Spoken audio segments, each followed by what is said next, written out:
Okay, that brings us to the next presentation on estimation of genetic parameters for postpartum health from Vangelis, Tsiamadis. I practiced before, but I'm very bad at this sort of things. But like that, anyway, the floor is yours. Okay, thank you. Thank you, Mr. Chairman. Thank you all for attending.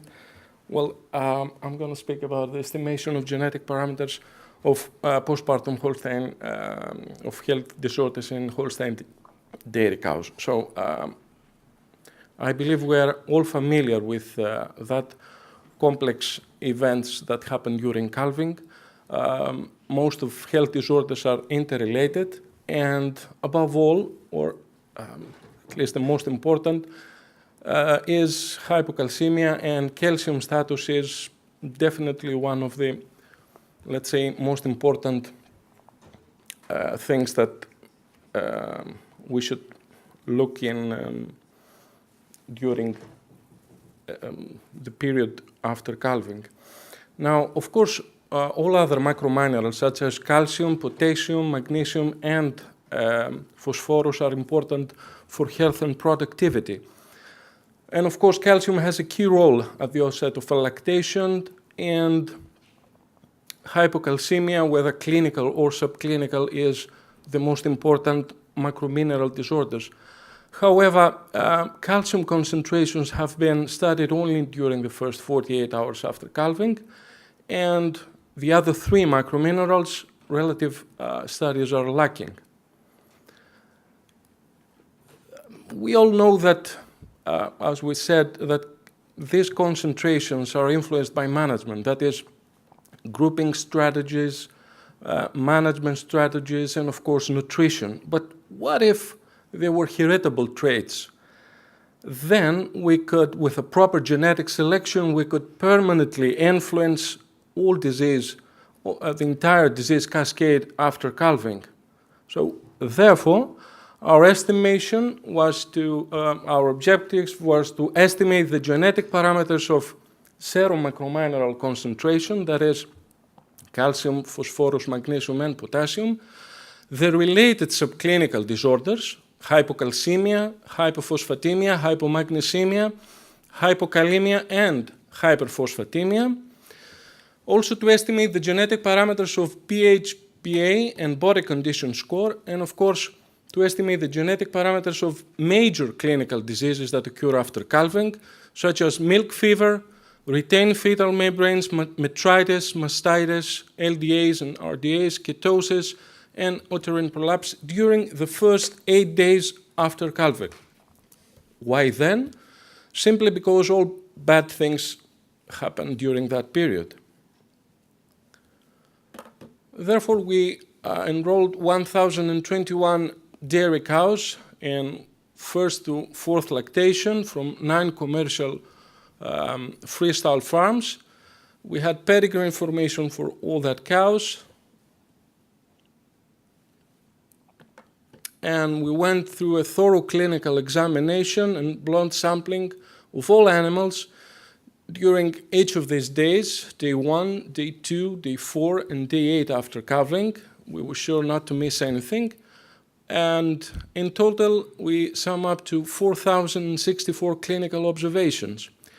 We've done biochemical analysis. We used atomic absorption spectrophotometry for determining calcium and magnesium concentration. This was the gold standard.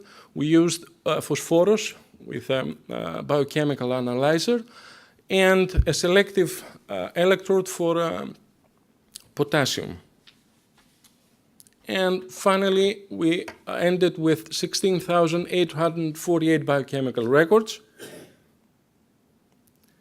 And regarding the statistical analysis, we used the random regression model with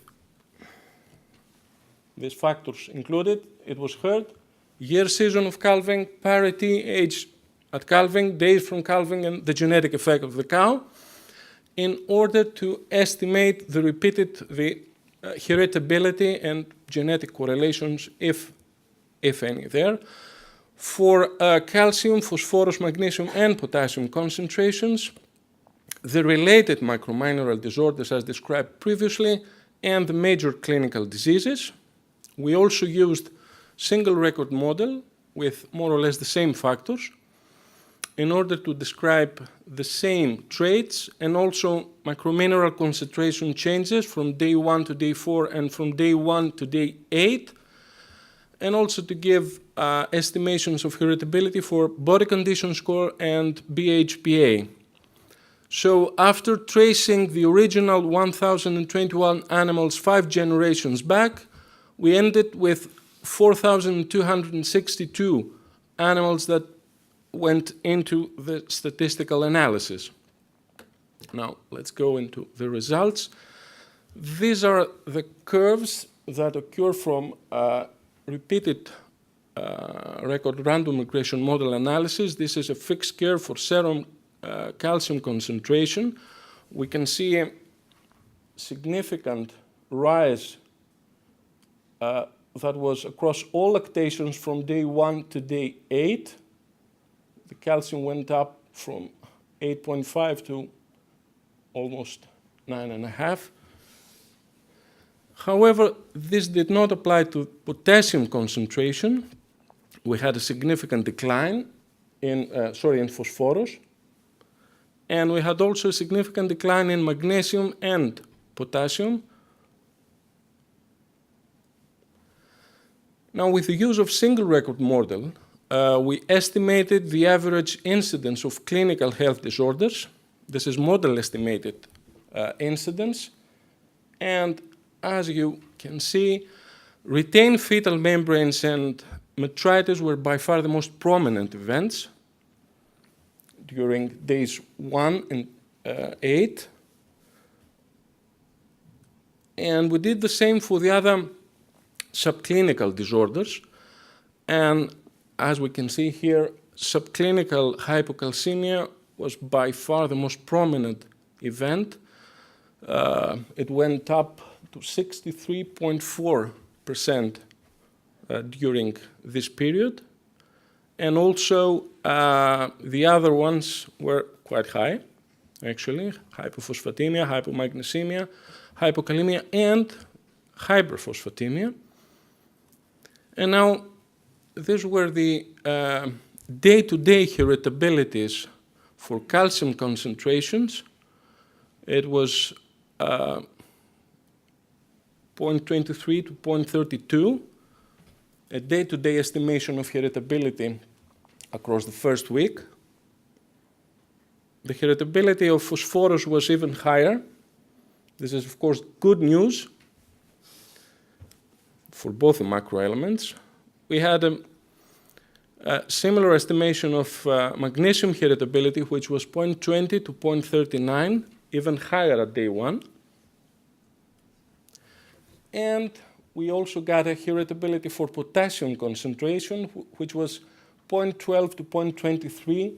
These were all statistically significant estimations of heritability, and this is the first time that such estimations of day-to-day heritabilities are reported. We did the same with the binary traits, with subclinical disorders, and we estimated the heritability, the day-to-day heritability, again with random regression model, and it was 0.13 to 0.25 for subclinical hypocalcemia. For hypophosphatemia, it was 0.18 to 0.33, quite a rather different curve. A very similar curve with hypocalcemia, it was that of the heritability of hyperphosphatemia. And again, hypomagnesemia was 0.11 at the end, and it was started from 0.38. Okay, we had rather low estimation for hypokalemia, and again, all these day-to-day heritability estimates were statistically significant. And from all the diseases that we recorded during the first week, the clinical diseases, these were the 3 that gave statistically significant day-to-day heritabilities, again with random regression model. So we had heritabilities for LDA, which was pretty good, for mastitis and for milk fever, but only for the first 4 days, simply because we hadn't had any incidences of milk fever after day 4. And with single model, we estimated the heritability of body condition score, which was 0.20, and magnesium change from day 1 to day 8, which was 0.18. We weren't able to estimate any genetic correlation between and among disease traits, whether clinical or subclinical. So we couldn't find any genetic correlations, and we attribute this to the multifactorial etiology of these clinical traits. We had their metabolic problems, infectious agents, managerial deficiencies that probably did not allow us to detect any genetic correlations. And another explanation that we gave is that perhaps these genes that control the traits, the macromineral traits, are controlled, these traits are controlled by different genes, and perhaps that is why they do not genetically correlate. So, to sum it up, serum concentrations of calcium, phosphorus, magnesium, and potassium are heritable traits. Subclinical disorders of these macrominerals are also heritable traits. And with the proper genetic selection, we could have really promising results in the future in the field of these metabolic diseases. And we feel that more research is needed on genetic correlation. Now, part of this job was recently published in the Journal of Data Science. And thank you for your attention. I'm looking forward to answer to your questions.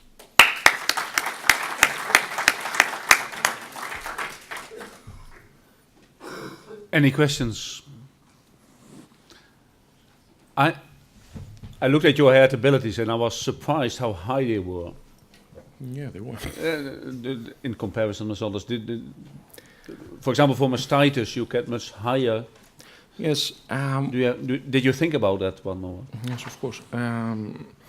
Well, our study was defined day-to-day heritabilities. What I found in literature was, I would say, a different approach in mastitis.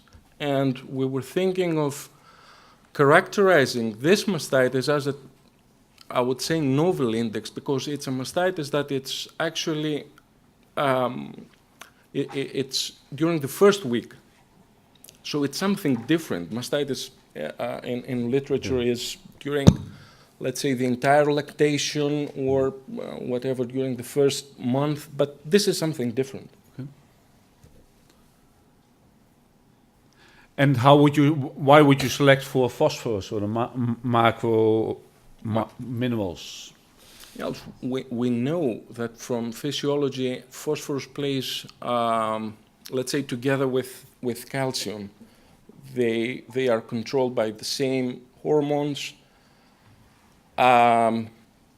We may have problems. We know that we have problems. We have seen in our study that there are problems due to hypophosphatemia and due to hyperphosphatemia. So we think, and that we demonstrated, that it's important also to select for a normal phosphorus concentration. Okay. Thank you, and a very, very nice data set. Thank you very much.